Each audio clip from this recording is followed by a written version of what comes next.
The silver Mercedes glided to a smooth stop in front of the Bennett estate, its reflection gleaming under the midday sun. Victoria Bennett, dressed in a tailored white suit and oversized sunglasses, stepped out, her heels clicking sharply against the stone driveway. Everything about her spoke of control. The way she walked, the way she spoke, the way she looked at people.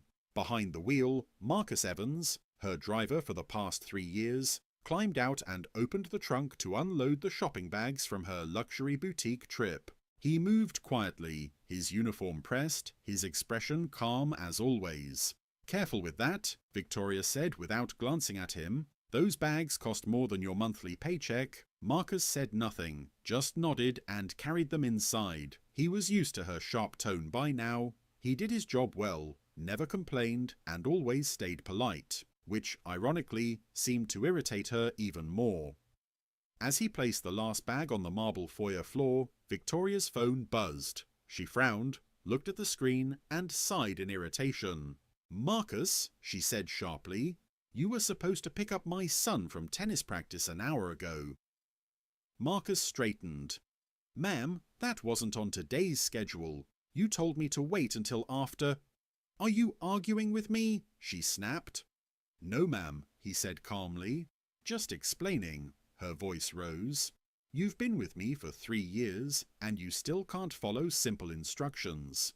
Do you realize what kind of image it gives when my driver can't even manage a pickup?" "I apologize," Marcus said evenly. "I can call now and—" "Don't bother," she interrupted, her words cold as glass. "I'm done making excuses for you." He blinked, surprised. "Ma'am, you're fired, Marcus. I'll have your final payment processed by the end of the week." He stood still for a moment, silent. Then he nodded once, respectfully. "Understood, ma'am. Thank you for the opportunity." Victoria's expression didn't change. "Leave the keys on the table." Marcus placed them down gently, then gave a small bow of his head. "I hope your son's well, Mrs. Bennett. Goodbye." She didn't reply. When the door closed behind him, the sound echoed through the enormous, empty house. That night, Victoria didn't think twice about what she'd done. In her mind, Marcus was just another employee who'd failed her standards, replaceable, like the dozens who came before him. But life has a way of humbling those who forget how fragile control really is. Because just 2 days later, in the middle of a bright Saturday morning, the call came. Her son, Liam, had collapsed during soccer practice. He was unconscious by the time paramedics arrived. By noon, Victoria Bennett, the woman who thought she had everything, was standing helplessly in the sterile white corridor of St. Mary's Hospital, her world shattering around her. And fate, in its quiet, poetic way, was already bringing back the man she had cast aside, the same man whose kindness would soon save her son's life. The hospital smelled of antiseptic and fear. Victoria Bennett sat in a hard plastic chair outside the emergency room, her designer coat draped around her like armor, her trembling hands gripping her phone. But there were no calls left to make. Her husband was out of the country. Her friends had sent polite messages of concern. None of it mattered. Her only child, Liam, barely 12, was lying inside that room, unconscious. When the doctor finally came out, she stood so quickly the chair fell backward. "What happened? How is he?" Dr. Miller's expression was calm but grave. "Mrs. Bennett, your son suffered a severe collapse from sudden blood loss. He has a rare condition. We believe it's an internal rupture that triggered massive bleeding. He's stable for now, but he's lost too much blood." Victoria's voice shook. "Then give him more, whatever he needs." The doctor sighed. "We're trying, but his blood type is AB negative, very rare. We've exhausted our supply, and the donor list is small. We've put out an emergency call to the Red Cross." She stared at him, uncomprehending. "You're saying you don't have any?" "We're working on it," he repeated gently. "But time matters. If we can't find a match soon—" He didn't finish. He didn't need to. Victoria sank into the chair, tears streaking her makeup. "Please, she whispered. "Please save my boy." Hours passed. The hallways grew quieter, and every minute stretched like eternity. Nurses came and went. Machines beeped steadily. Somewhere, Victoria thought she could still hear her son's laughter echoing, faint, ghostly. Then a nurse approached, holding a clipboard. "Mrs. Bennet?" Victoria looked up, her face pale and desperate. "Did you find someone?" The nurse nodded. "We may have a match. A donor just arrived." "Who?" she asked quickly. The nurse hesitated. "A man named Marcus Evans." Victoria froze. Her mind went blank. "Marcus?" "Yes," the nurse said. "He used to be your driver, I believe?" She felt dizzy. He's here?" "In the donor room. He heard about the emergency through a mutual contact at the hospital transport service. His blood type matches perfectly." Victoria's lips parted, but no words came out. She stood slowly, her heartbeat thundering in her ears. Through the glass window of the donation room, she saw him. Marcus sat calmly in the reclining chair, his arm extended, a tube running from his vein into a blood bag.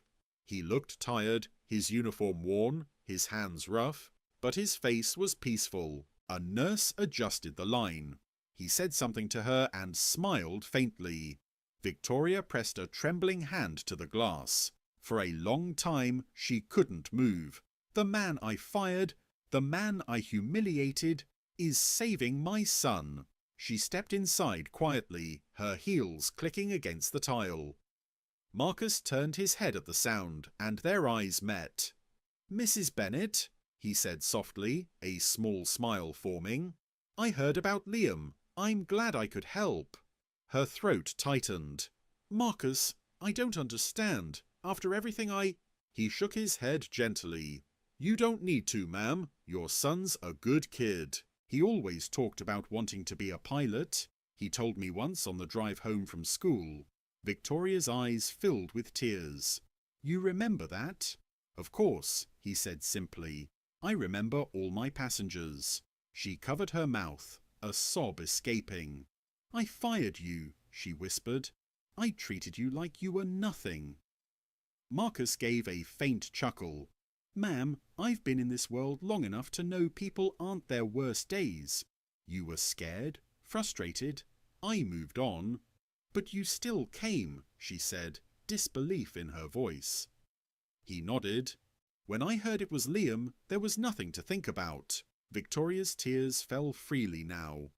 "Marcus, I don't know how to thank you." He looked at her kindly, his voice steady. "Just be there for him. That's all any parent can do." Hours later, when the transfusion was complete and Liam's condition finally stabilized, Dr. Miller came out smiling. "He's going to make it. The donor's blood saved his life." Victoria covered her face and wept, this time out of gratitude. When she looked up, Marcus was gone. He hadn't waited for thanks. He'd simply left quietly, disappearing back into the city, leaving behind nothing but a signed donor card and a miracle. For 3 days, Victoria Bennet barely left her son's bedside. Every beep of the monitor, every shallow breath Liam took, felt like a reminder of how close she had come to losing him, and how little her wealth or influence had meant when it truly mattered. When the doctors finally said the words, "He's out of danger," she broke down, sobbing into her hands. Relief washed over her like sunlight after a storm. But when she looked at her son, pale, sleeping, safe, her thoughts turned to the man whose blood now ran through his veins. Marcus Evans, the man she had humiliated, the man she'd fired without a second thought, the man who had shown her more grace than she'd ever shown anyone. She had to find him. The next morning, Victoria asked the hospital staff for his contact information, but privacy laws blocked them. "I'm sorry, Mrs. Bennet," the nurse said. "All we can confirm is that he's a registered donor with the Red Cross. He left no forwarding address." Victoria's frustration grew. "He didn't even stay to speak with me?" "He asked that we tell you only this," the nurse replied softly. "He's glad your son's okay." The simplicity of it broke her heart. So she hired someone, a private investigator, not out of entitlement this time, but out of genuine remorse. 2 days later, she got the report. Marcus Evans, 41 years old, lives in a modest apartment on the south side of the city, former army medic, widowed, drives part-time for hospital transport services, donates blood regularly. Victoria sat in her car for a long time outside his building before she finally gathered the courage to knock. When Marcus opened the door, surprise flickered in his eyes. "Mrs. Bennet," he said quietly, "this is unexpected." She took a shaky breath. "I had to see you. I needed to thank you properly." He stepped aside. "You didn't have to come all this way." "Yes, I did," she insisted, "because I was wrong, Marcus. About everything. The way I treated you, it was cruel and I can't erase it. But you still helped me. You saved Liam's life. I can't even imagine why you'd do that after what I did to you." Marcus gave a small smile, motioning for her to sit. "You don't need to imagine it. When I was in the service, I learned something simple. You don't help people because of who they are. You help them because it's right."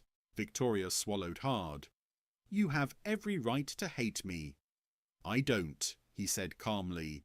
"Hate's heavy, Mum. I stopped carrying it a long time ago." Her eyes welled up. "You're a better person than I ever was." He chuckled softly. "Maybe I've just made more mistakes." They sat in silence for a moment.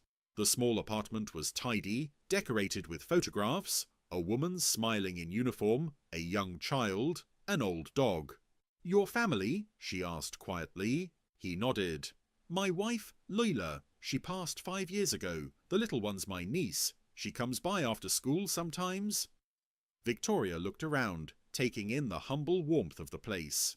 It wasn't grand, but it felt alive, real. She turned back to him, voice trembling.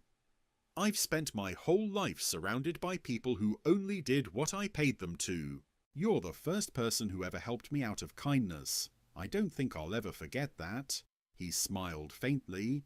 "You don't need to repay kindness, Mrs. Bennet. You just pass it on."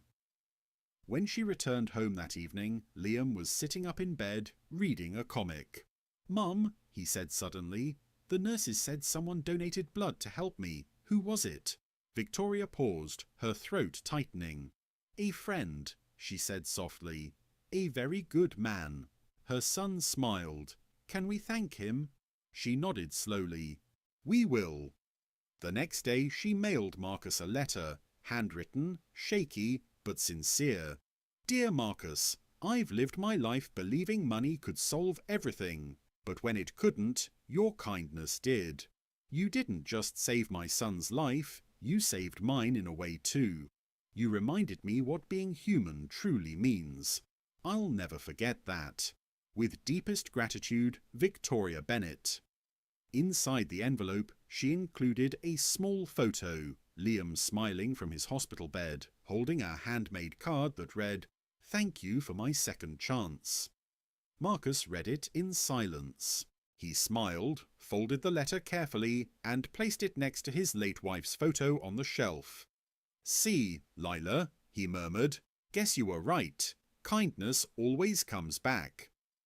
2 weeks after Liam returned home, the Bennet estate was quiet in a way it had never been before. Gone were the constant calls from decorators, the hurried footsteps of assistants, the impatient clicks of Victoria's heels echoing through marble halls. For the first time in years, she had stopped trying to fill the silence, and started listening to it. Her son's laughter from the next room was enough. It was all that mattered now. But no matter how peaceful things seemed, one thought stayed in her heart like a whisper that wouldn't fade. Marcus Evans. She'd thanked him with words, but it wasn't enough. She needed to honour him, to make sure the world saw the kind of man he was. So, a month later, she made a call to the director of St. Mary's Hospital. "I'd like to establish a new donor program," she said, her voice firm. "Not just for emergencies, but to recognise the heroes who make it possible. and I want it named after someone." "Of course," the director replied.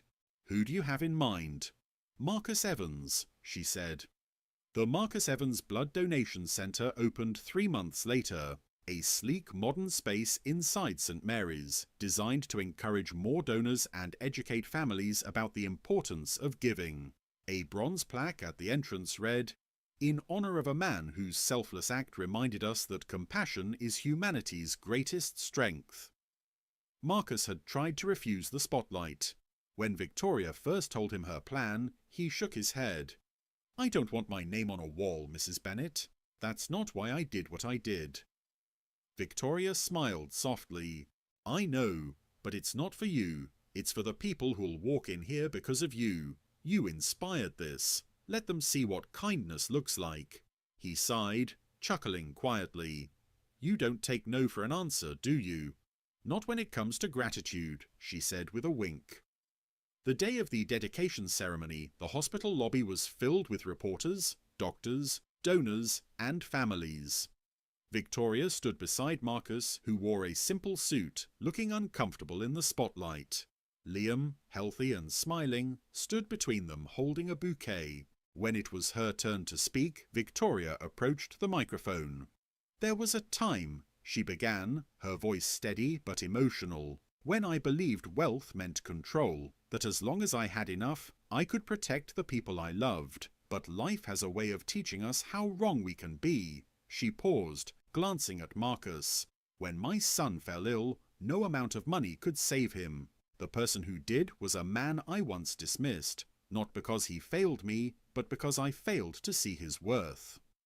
The room was silent. "Marcus Evans taught me that kindness doesn't need recognition, power, or status. It's quiet, patient, and often comes from those we least expect. Today, we honour not just him, but the spirit of compassion he represents. May this centre stand as a reminder that humanity, not wealth, is what keeps us alive."